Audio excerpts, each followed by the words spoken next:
Maxwell House Coffee presents Good News of 1940.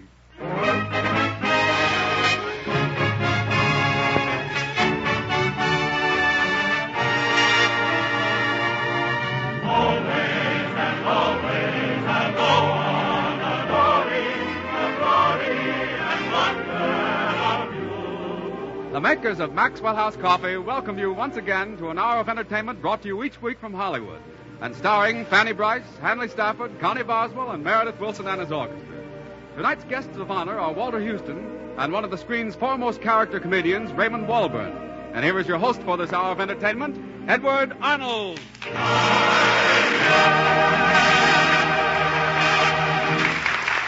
Good evening, everybody. I think we've got another grand show for you tonight. Our old friend Walter Huston and that amusing fellow Raymond Walburn. And to start our program, Meredith Wilson has arranged a special opening number with some sort of seasonal flavor. What's the name of it, Meredith? Winter Wonderland. Say, Eddie, I certainly enjoyed that Thanksgiving turkey at your house today, but I'd like to make a suggestion. Later. Ladies and gentlemen, Meredith Wilson plays Winter Underwear. Wonderland. Okay, play it.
Fine, Meredith, fine. Now we continue with the Good News program. Pardon. Huh? I enjoyed that party at your house, Eddie, but I'd like to make just one little criticism. Something the matter with the turkey?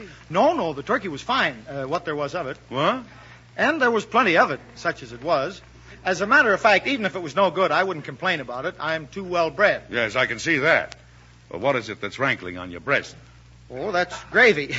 But if I thought you wouldn't take offense, I'd like to make just one suggestion. Well, I'd be glad to have a suggestion. Go ahead. All right. It was in regards to, you're sure you won't mind? Certainly not, old fellow. Go on. Well, just about the time that dinner was over, You know, Eddie, I think the reason I'm hesitating over this is that I have a cousin who's a fat lug, too, and he's very touchy. And do you ever give him suggestions? All the time. But I want to be sure you'll take what I'm going to say in the right spirit. Oh, absolutely.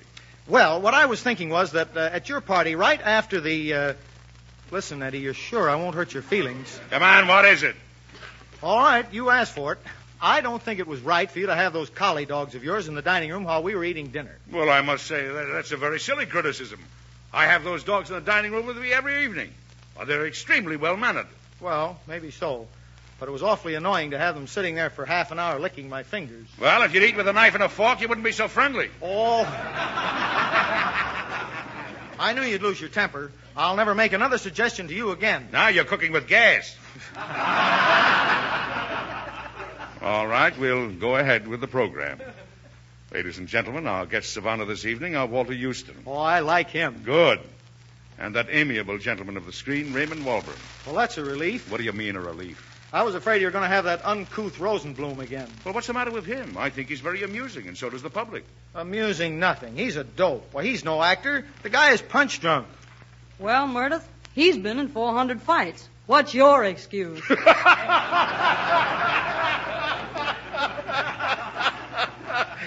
Connie, you took the words right out of my mouth. I couldn't hold back any longer, Eddie. Well, I'm sure I don't see what's so funny. Well, I don't care, Meredith. I really don't. But after that remark, I think you'd better crawl up on that stand. Okay. Yeah. Miss Boswell, will you favor us with a song? I sure will, Eddie. And I'd like to say I enjoyed your party. With no ifs, ands, or buts. Oh, what a girl. What a girl. Ladies and gentlemen, Connie Boswell sings one of the brightest of the new songs, Scatterbrain.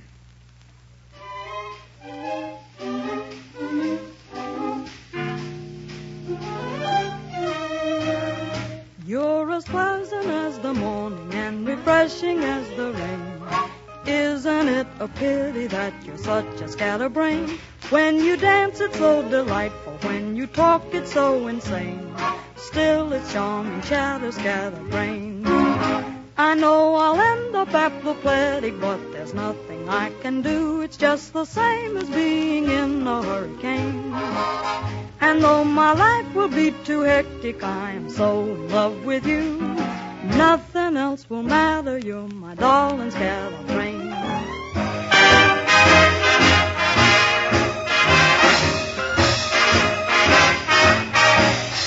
You're as new as New Year pudding. You're as sweet as sugar cane. What a shame, what a shame that you're a scatterbrain. When we dance, I think it's heaven, till about the third refrain. What a shame, what a shame that you're a scatterbrain. I'm much too athletic. I'm up that well-known tree. I've tried to understand your double talk in vain. Oh, please forgive your critic, 'cause you mean so much to me. Nothing else can matter. My scatterbrain. What a shame that you're a scatterbrain.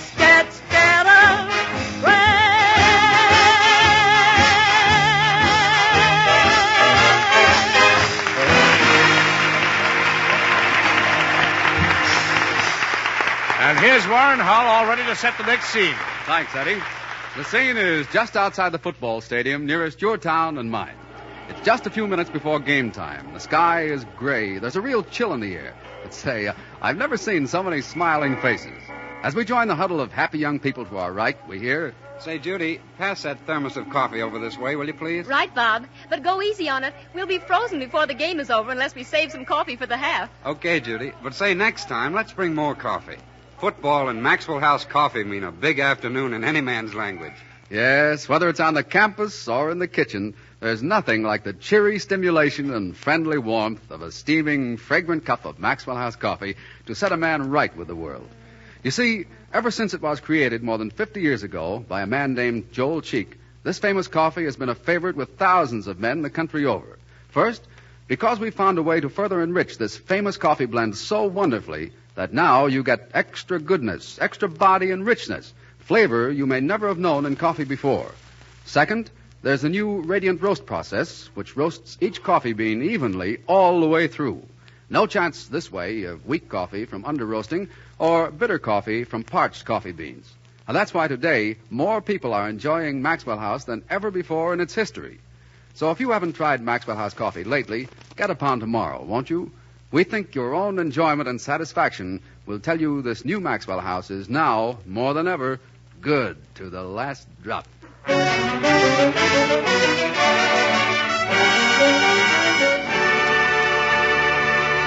And now, ladies and gentlemen, here's Fanny Bryce's Baby Snooks.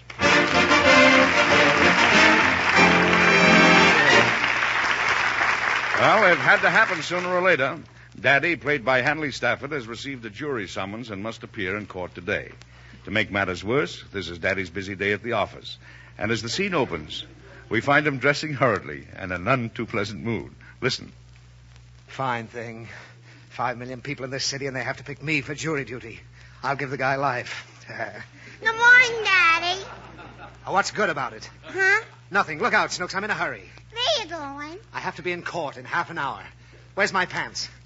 You got 'em on. Oh, well, never mind. I'll look for them myself. Where you going, Daddy? I told you I have to go to court. Why? I've been called for jury duty. I've got to appear in a suit. What kind of suit? They didn't tell me. It can be any kind of a suit. You want to wear my Mickey Mouse suit? Snooks, this has nothing to do with clothes. Someone is suing somebody else.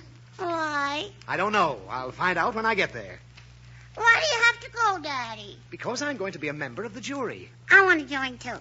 Now, don't start any of that nonsense. In the first place, little girls don't serve on juries. Why? Because that's the law. A jury is composed of 11 jurors and a foreman. What for? He gives the verdict. All juries must have foremen. You said they had 11. They have got 11, but they have foremen besides. They have 15 men? No, they only have 12. Huh? Yes, there's 11 men on juries, and with the foreman makes it 12. 11 and 4 is 12? No, 11 and 4 is 15. But the foreman in this case happens to be just one man, and he's the foreman. Sometimes the jury has 12 jurymen, and they're all ladies. The 4 men, too? Exactly. Do you feel all right, Daddy? Listen, Snooks, it doesn't make any difference how I feel. I still have to go to court and serve on that broken-down jury. Understand? Understand. What's a jury? What did I just get through telling you? 11 and 4 is 12, and all the men is ladies. That's what you told me. I didn't say anything of the kind. If there were all ladies on the jury, what would I be doing there? I know. Now, you stop that. Getting more like your mother every day. Now, let me finish dressing. I want to go with you, Daddy. You can't go with me. They don't allow children in court. Why? Because it's a very serious thing. The only people present are the lawyers, the judge, and jury. We have to decide whether the man is innocent or guilty. Which man? The man that's being tried. What's he trying to do, Daddy? He's trying to get free. Today, he gets his hearing. Is he deaf? Is he a deaf man? No, he's not deaf. You don't have to yell. I ain't deaf either. Well, then don't bother me with questions. Why? Because I'm in a hurry. If I don't get to court on time, they'll hold me in contempt. Where's that? It's no place. It's a breach of the law, and I'll get a fine. Get what? Fine. You like it, Daddy? No, I hate it. But I have to go just the same. When people are called for jury duty, they have to go because they receive subpoenas. I want some peanuts, too. I didn't say some peanuts. I said some peanuts. Subpoenas. Well, what do you have to do there? Well, as soon as I get to court, I'm challenged by both lawyers. I want to see you fight them. I don't fight them. They interrogate me. Does it hurt? No, it doesn't hurt. It simply means the lawyers ask me a lot of questions before they swear me in. Huh? I have to swear. Do you make the lawyers mad, Daddy? Nobody makes me mad! Well, why do you have to swear at them? I don't swear at the lawyers. I take an oath that I'll see justice served properly. Then the court is called to order. The lawyers come in with their briefs. Is that all they wear? They don't wear their briefs. They hand them to the judge. Ain't he got any of his own? Why, no. The only briefs he's got are those he gets from the lawyers. Then you know what he does? He puts them on. Snooks, these are not the kind of briefs people wear. These briefs are just paper. Mommy's got some. I don't care what money he's got. Now, these papers contain the evidence in the case. That's how the lawyers present the bare facts. Is everything clear to you now?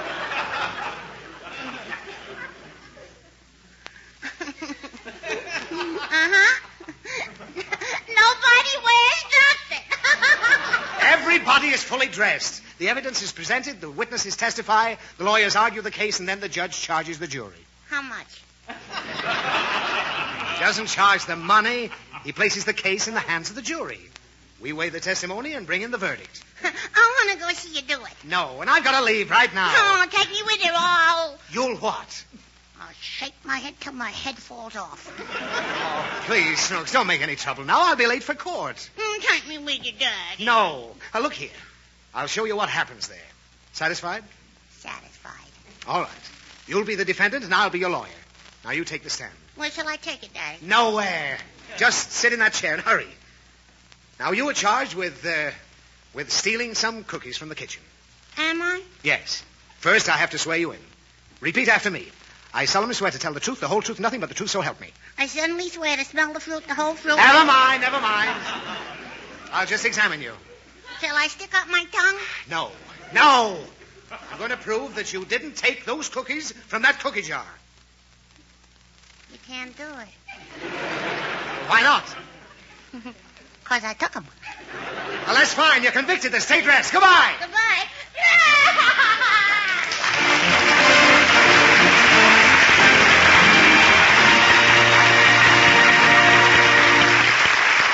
Well, ladies and gentlemen, Meredith Wilson's next number is so good I've got to break down and apologize for losing my temper with him a few moments ago.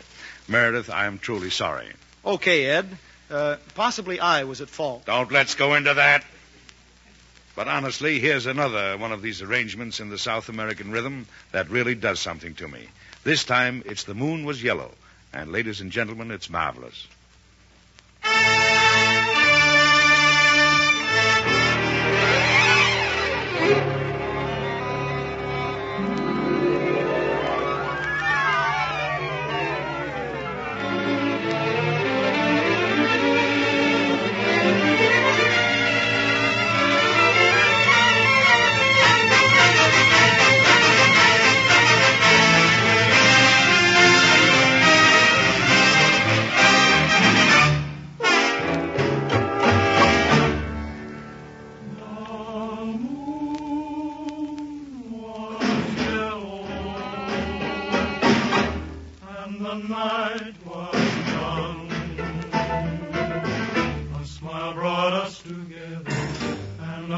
Wondering whether we'd meet again someday.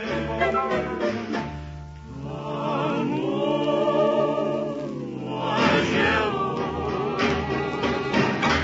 and a song was sung. That vocal inspiration gave me the inclination to give my heart away.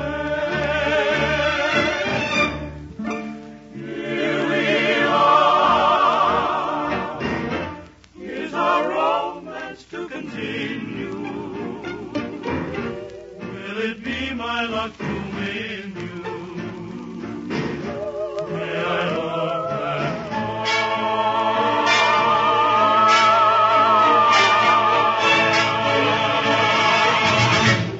My love is mellow, and my hopes are strong.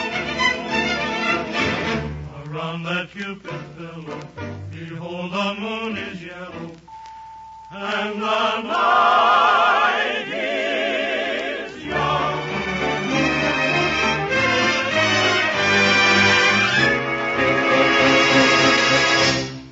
My love is mellow, and my hopes are strong. Around that Cupid fellow, behold, the moon is yellow, and the night is young.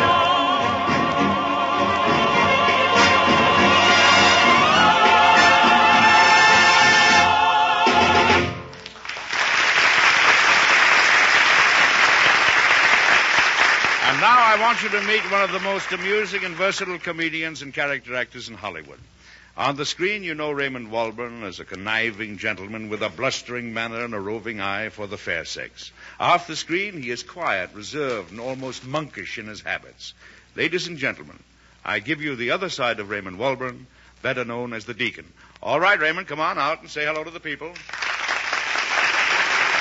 I'm afraid we've got the wrong side of Walburn. He's coming on here with 3 very lovely girls. Now, Eddie, don't get me wrong. You know, these pretty little flowers are my nieces, the daughters of my only sister who resides in Denver. Well, that's all right.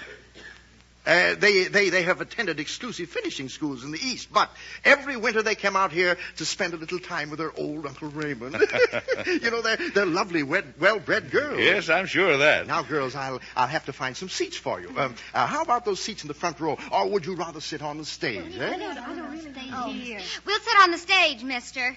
Miss? Oh, yeah. Your nieces. Oh, yeah. They're very formal children, Eddie.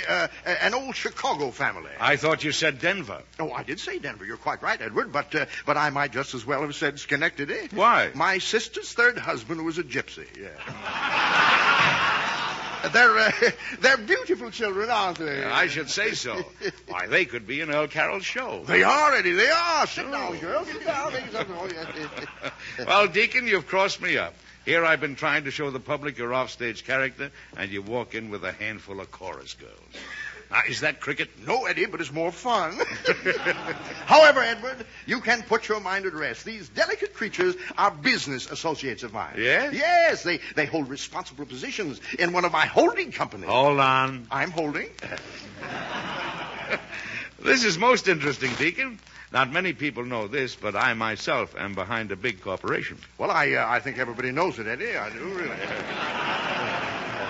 You know, this particular company of mine is known as Turkey Enterprises Incorporated. My corporation supplies turkeys to our client by subscription. Oh, well, how does it work? I'll let my board of directors give you the standard sales talk. Ladies? When do we eat? That's the whole thing in a nutshell. But in order to make it a little clearer, Edward, I'll explain it myself. Now, in the month of March, I receive $400 in subscription money. Then I go out and purchase one turkey by the name of Sylvia for $3. Well, it's a pretty name. For a turkey, yes. That leaves me a net profit of $397. So far. By careful manipulation and diplomatic treatment, mind you, the turkey is persuaded to lay eggs. Oh, Sylvia lays eggs. Yes, at the rate of 5 a day. Now, Deacon, I don't like that. Well, the turkey don't like it either. No. Now, by the end of June, I have 400 turkeys and 900 eggs. Now, would you be interested in investing in this enterprise? Now, listen here, Deacon. Did you come onto this program just to to sell turkeys? I beg your pardon. Certainly not, Eddie. I'm really trying to let my friends in on a good thing. Yeah, well, I see. Now, maybe this will surprise you, Deacon, but I was once a confidence man myself. That is an ugly term, Edward. Yes, I know, but as one crook to another, let me tip you off. There's nobody around here dumb enough to put money in your scheme. Oh, that's very discouraging, Eddie, very discouraging. Now, wait a minute. What about that rube over there with the hair? Shh, you don't say that. That's Meredith Wilson. He's the mental type you're looking for, but I don't know. I'll bet he carries a change purse. Introduce me to him. Okay. Oh, Meredith, I want you to meet Mr. Walburn. He's an investment counselor. Well, Mr. Walburn, it's an honor. And these ladies here are my board of directors. Oh, it's a pleasure.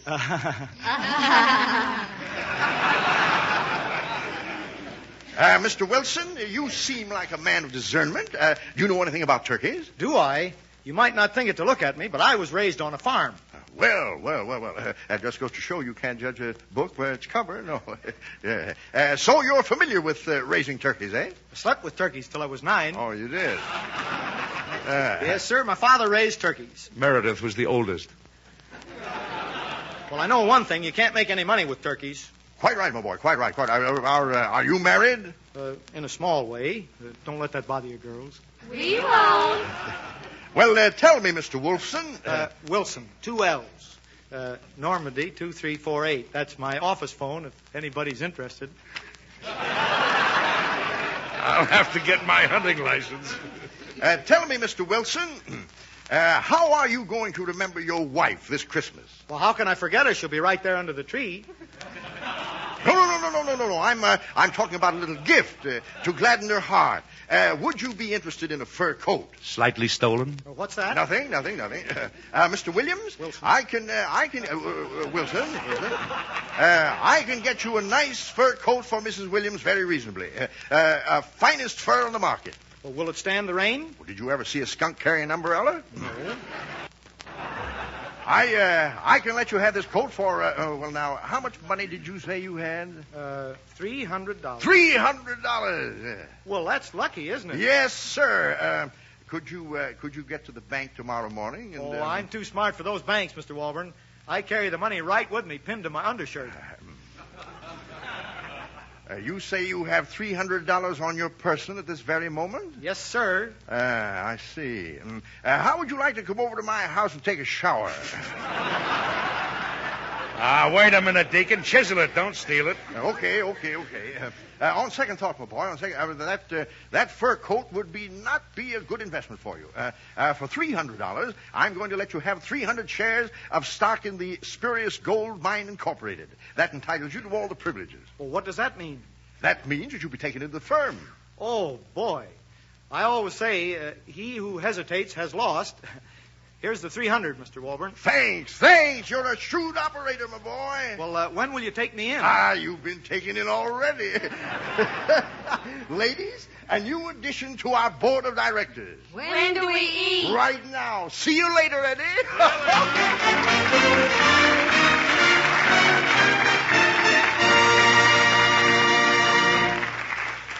Say, Warren, when it comes time for that grand Thursday evening custom of ours, I'd like to say a few words to our friends everywhere. It's time right now, Eddie. Our freshly brewed Maxwell House coffee is all ready. Here's a steaming, fragrant cup for you, Eddie. Thanks, Warren. Friends, we who are celebrating Thanksgiving today take this occasion to voice our gratitude for whatever good fortune has come our way during the past year. We face tomorrow with hope, good cheer, and confidence. And now, everybody, wherever you are, all over the country, won't you join us in expressing a wish? We wish with all our hearts that tomorrow will bring peace, contentment, and a full measure of happiness to those less fortunate than ourselves.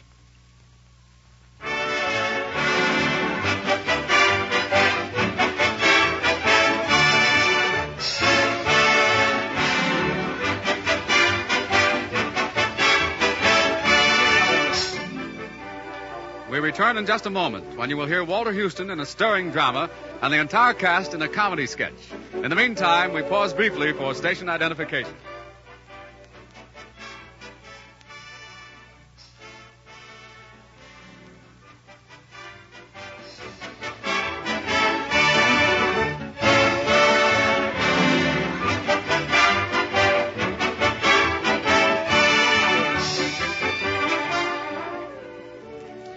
This is Edward Arnold again, and we continue our Maxwell House Good News program with a tune I first heard Meredith play several weeks before I was even a member of the Good News cast. It's one of the season's hits called 100 to 1. Be sure and listen for the counting in the second chorus. Meredith?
Plus 36, plus 38, 39, 43, 44,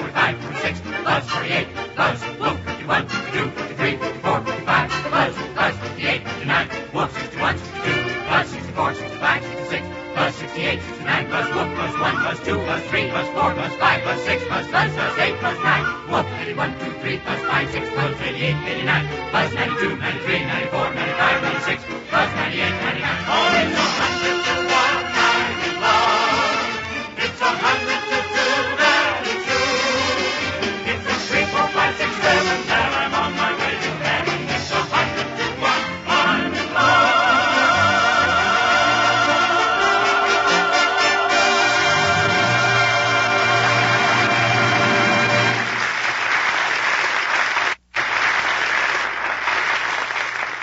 And now I'm proud to present to you again one of the most distinguished American actors, our guest of honor, Walter Huston.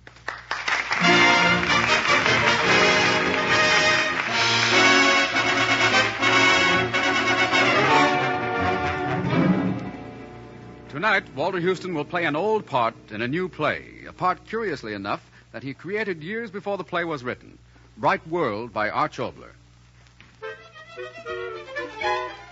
The scene is an orphan's picnic in a public park. The warm air sings with the happy voices of children on a long-awaited holiday. But all the children are not at play.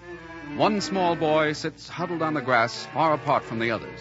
Another small boy approaches him and hesitantly speaks to him. Oh, Ted. What do you want? Well, the fellas thought maybe I'd come over and be with us. We're having lots of fun. I don't want to. Oh, but Ted, everybody's having so much fun. Well, the games are playing. Even you could. I mean, you could. Let me alone. Oh, gosh, Ted, everybody says if you only start laughing again, you'll feel Oh, better. leave me alone, I said. I don't want to laugh. I don't want nothing. But, Ted, the I games... said leave me alone. Go on, beat it. Okay, Ted, if that's what you want. Hurry up, Joe. We're waiting for it. Why don't you want to laugh, boy? Huh? I said, why don't you want to laugh? What's it to you? Well, I couldn't help overhearing the other boy, and it seems so strange that a boy shouldn't want to laugh. Let me alone. But why not talk with me? It's good to talk sometimes with someone strange to you. Now, please tell me, boy, why don't you want to laugh? There's nothing to laugh about anymore. Why not? The sun still laughs. The water laughs. There's jokes and games and fun. The world is full of laughter if you listen. Not for me, it isn't. But why? Why? Why? 'Cause I'm blind, see? Blind. Blind. I knew that. Then what'd you have to bother me for? Tell me, boy, when did it happen? 4th of July. Independence Day, eh? Ah, it's a strange divinity that shapes our ends. What'd you say? It doesn't matter. But what does matter to me is what you've done with all those days since you've closed your eyes. I sit and wait. You wait? For what? For nothing. Mind if I talk to you a little longer? Talking? What good's talking? I know. Yes, I know. Ever since it happened, the good folks at the parsonage they've tried to cheer you up with words. Words are empty, aren't they? When you sit in darkness. Yeah. Yet if you listen, perhaps I can tell you words you never heard. Words that will make you want to laugh again. Tell you I'll never laugh again. And you think you'll never see again. Never. They told me never. And yet you will. You'll see more clearly than you ever saw before. Oh, see? Yes. But not with eyes. With heart.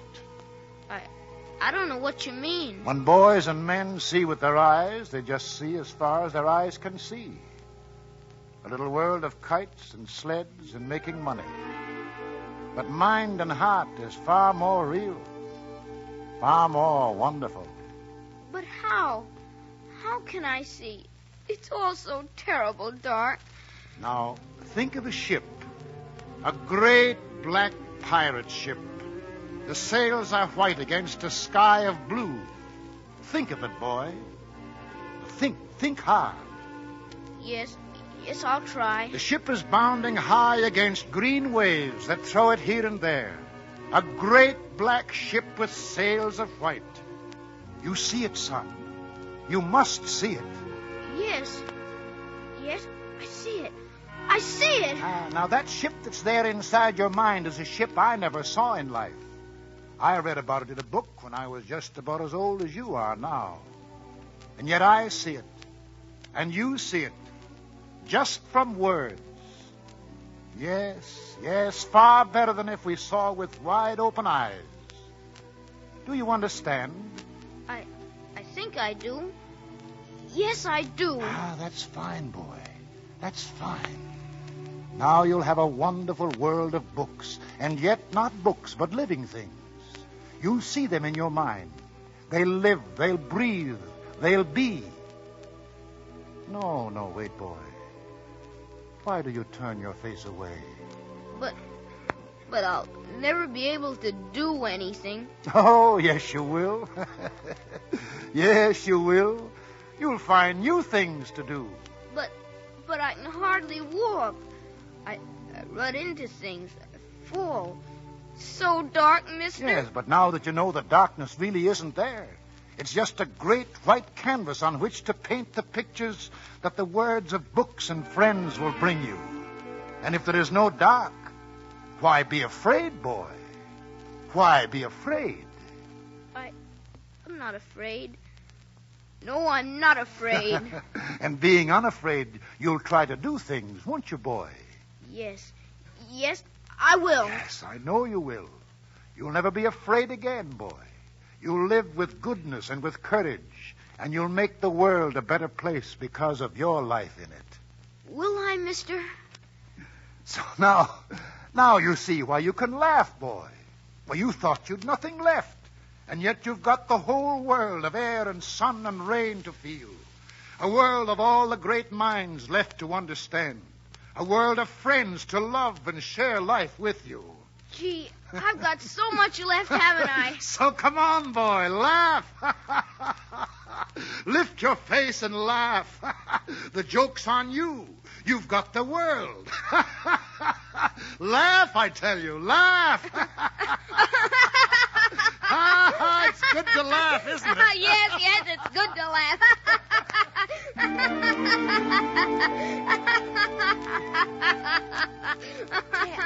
Ted, you're laughing. Gee, Ted, you'll be all right now. Yeah, I'm all right. But why are you laughing? Why? Him. Ask him. Him? Yeah. He showed me how to laugh again. He did it. He? Ted, who are you talking about? This man here. The one that's standing next to me. Man? Yes. Here, right next to me. Gosh, Ted, there's nobody here. Nobody but that statue of Abraham Lincoln.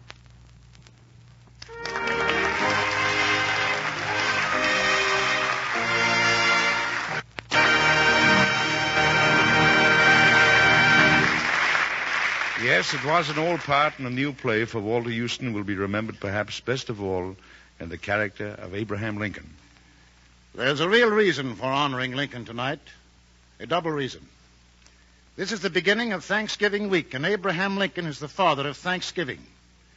He proclaimed Thanksgiving Day as a national holiday in 1863. But there's another reason, too, for remembering Lincoln at this time. Just 76 years ago this week, on the battlefield of Gettysburg, some great and resounding speeches were made. When they were all done, a tall and lonely man stood up and said a few words that were scarcely heard. Some men today say that he wasn't speaking to the people who stood in the battlefield of Gettysburg, but to us, the living, the Americans that live today, and to the Americans that will live always. And as long as his words remain in the hearts of men, there will be democracy and freedom. Words to remember.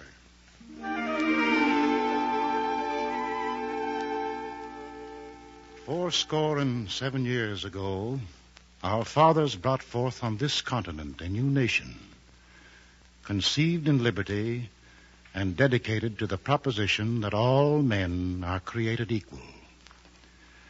Now we are engaged in a great civil war, testing, whether that nation or any nation so conceived and so dedicated can long endure. We are met on a great battlefield of that war.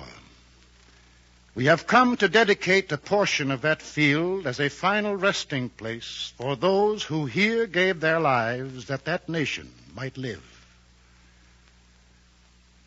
It is altogether fitting and proper that we should do this. But in a larger sense, we cannot dedicate, we cannot consecrate, we cannot hallow this ground. The brave men, living and dead, who struggled here, have consecrated it far above our poor power to add or detract. The world will little note, nor long remember what we say here, but it can never forget what they did here. It is for us, the living, rather to be dedicated here to the unfinished work which they who fought here have thus far so nobly advanced. It is rather for us to be here dedicated to the great task remaining before us, that from these honored dead we take increased devotion to that cause for which they gave the last full measure of devotion. That we here highly resolve that these dead shall not have died in vain. That this nation, under God, shall have a new birth of freedom. And that government of the people, by the people, for the people, shall not perish from the earth.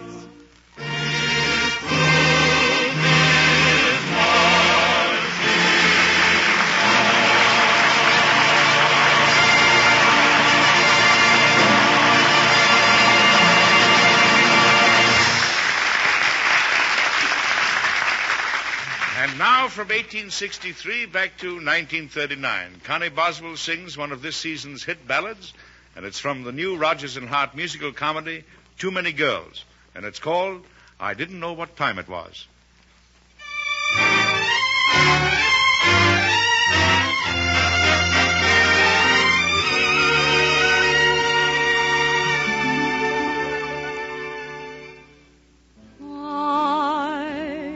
Didn't know what time it was, then I met you.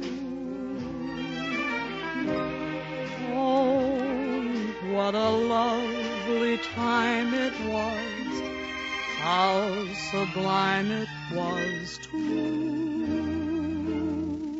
I didn't know what day it was, you held my hand, warm like the month of May it was, and I'll say it was grand,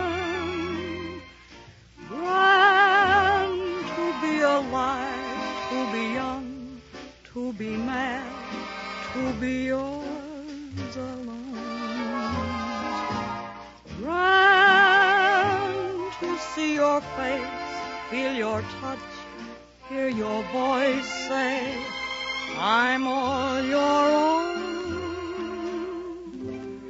I didn't know what year it was, life was no prize. I wanted love, and here it was, shining out of your eyes. I'm wise, and I know what time it is now.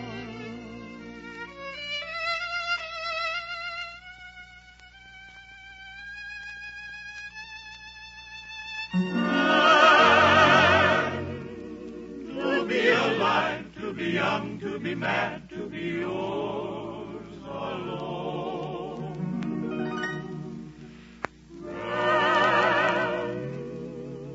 To see your face, feel the touch, hear your voice say I'm all yours.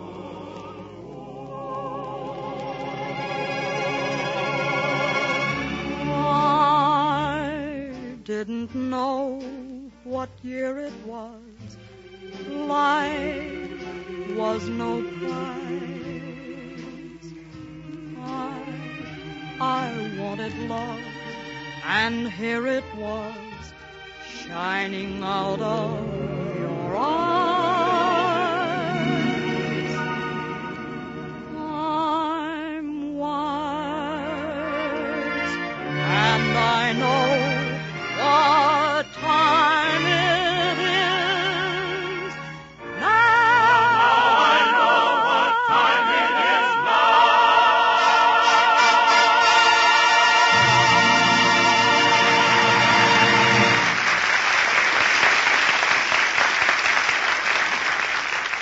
And here's Warren Howell, who has introduced many of you to Maxwell House Coffee, with some very sound advice for those who have not yet discovered it. Thanks, Eddie.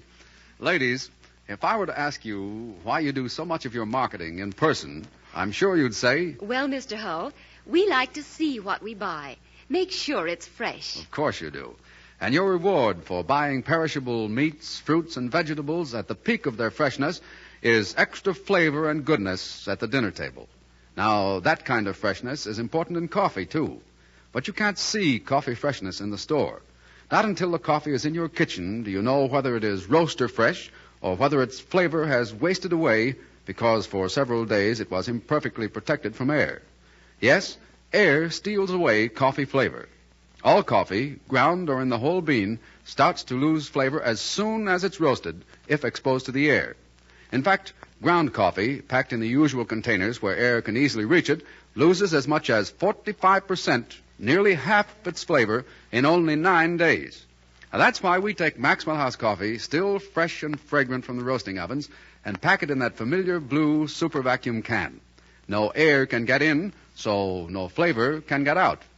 Maxwell House comes right into your kitchen with all its original flavor and fragrance sealed in, none wasted. So if you want more flavor per cup and more cups of fresh, full-flavored coffee per pound, ask for Maxwell House tomorrow, won't you? Just remember, with Maxwell House, you're getting coffee that's not just days fresh, but roaster fresh. And no coffee can be fresher than that.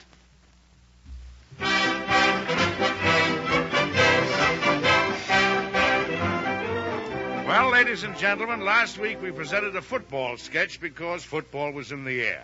Tonight our whole cast will present another one, but it won't be about football. I suppose all of you think we're not going to do a Thanksgiving Day sketch, huh? Because you've heard so many already, but you're wrong. It's entitled, Here Come the Pilgrims. 99 44% Puritan. However, it doesn't float. Does it sink? Now you're getting warm, Deacon. It's the year 1620. The folks have just got off the Mayflower, and they're milling around on the edge of the American continent. Well, here we are at last. We're here. Yes, indeed, we're really here. By this time, folks, you know they're here. Now get on with the story. Daddy! What is it, Snooks? What's that big thing over there sticking out of the water? That's Plymouth Rock. I want it. You can't have it. Why? That pesky kid will be the death of us yet. Yesterday I caught her boring holes in the Mayflower. I want that rock. I'll give it to you later. Say, do any of you pilgrims know where we are? This is Massachusetts, brother. What? Massachusetts. Gesundheit. Hey, Daddy, look it. Oh, leave me alone. Go and find a pumpkin pie. It's Thanksgiving. Look at Daddy. Look at the funny man with feathers. They're barefoot all over. Good heavens, Indians. Ah, the Indians are coming. Let's put up the collapsible fort. Come on. Make with that fort. We'll all be scalped. I want to play with the Indians, Daddy. All finished, Captain Huston. Ah, we're safe. Those savages will never penetrate this Sears Roebuck fort. Wait a minute, Captain. What if the Indians blockade the stockade? Jeepers, I never thought of that. We already have a shortage of food. Yes, and there's a shortage of water. Are all the women safe? Yep, I'm here. Holy smoke, we're short a woman, too. Hey, Captain. Look out. Here comes the lookout. Warren Hull, the people's choice. I'm supposed to be an Indian, but I couldn't resist it. So long. The Indians have kidnapped Mr. Stafford's little daughter, Snooks. Oh, no. We must rescue the child. I'll call for volunteers. I'll go. I'll go, too. How about you, Daddy? I can't understand how Northwestern could lose last Saturday. Inhuman beast. You won't help rescue your own daughter? Have you no pity? Only for the Indians. Wait till they've had her for half an hour. Where's the lookout? Here. Yeah, take a peep, Hull, and tell the people what's in the peephole. Make it snappy, Jack. I'm peeping, Tom. Tell us the worst, lookout.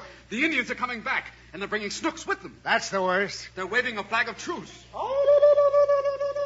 Stafford, you go out there and make a parley. Okay, Captain. Peace at any price. Open the door carefully, but as soon as I'm outside, shut it quick.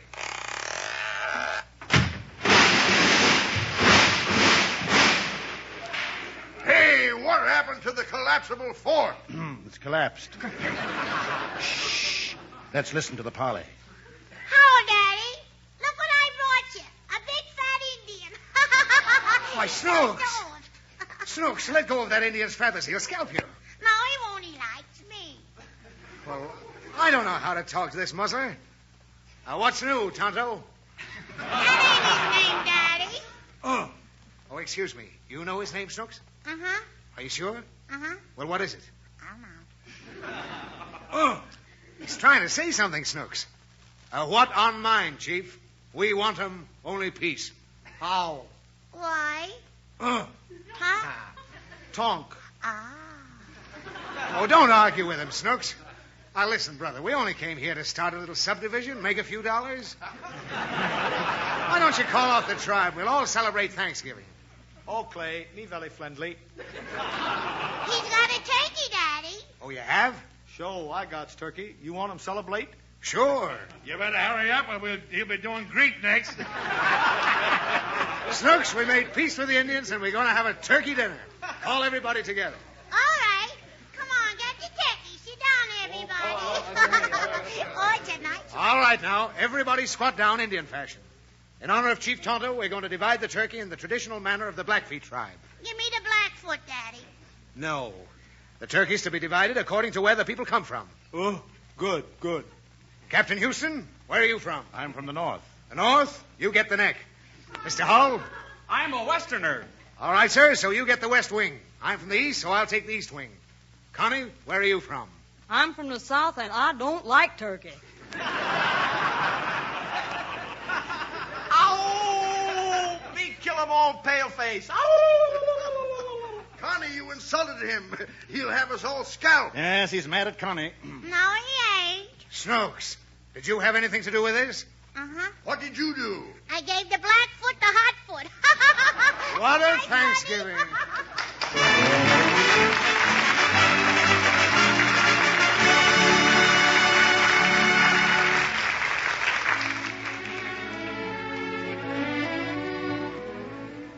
9 weeks ago, when Meredith Willson began the present concert hall series, he hoped that American composers were capable of writing the kind of beautiful music that men of all nations would remember and love always. Now Meredith believes more than ever that they can. The music of 4 fine American composers, all of them men, has been acclaimed with great enthusiasm in the past 4 weeks.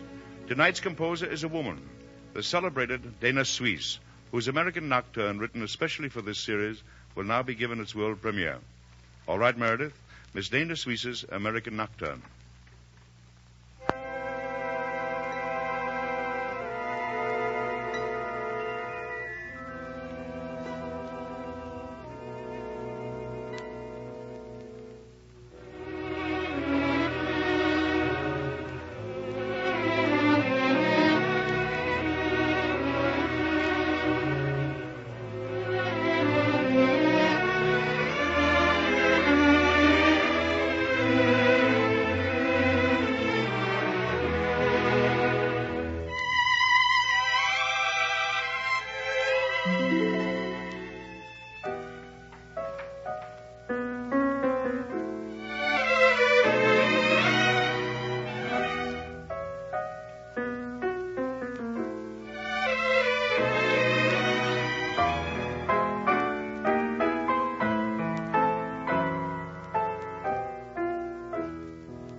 was beautiful, Meredith. All of us here at the concert hall join in sending our compliments to Miss Dana Suisse for her American Nocturne. Next week, Meredith will introduce the sixth of our new American compositions, A Song Without Words by Vernon Duke. And now Meredith Wilson has another commission to make for the concert hall series, an American barcarolle. Whom have you selected to write it, Meredith? Everyone knows him, Eddie. Among many other things, he's famous for this beautiful composition.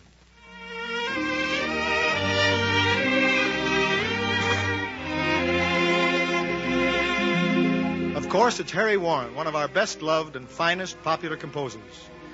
I hereby commission you, Harry Warren, to write an American barcarolle to be introduced on Good News soon. Good luck to you, Harry, and we all know you'll do a fine job.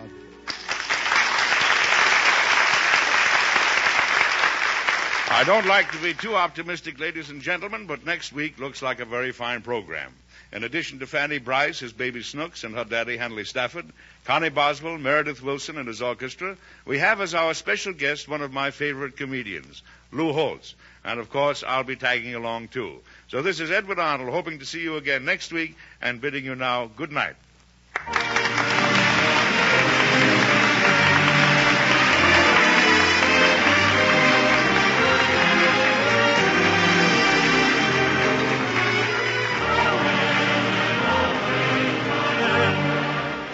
This is Warren Hull reminding you that the easy-to-follow directions for making Maxwell House coffee are printed right on the can. By following them, you're sure to get the full flavor and goodness of Maxwell House in the most economical way. And now, good night and good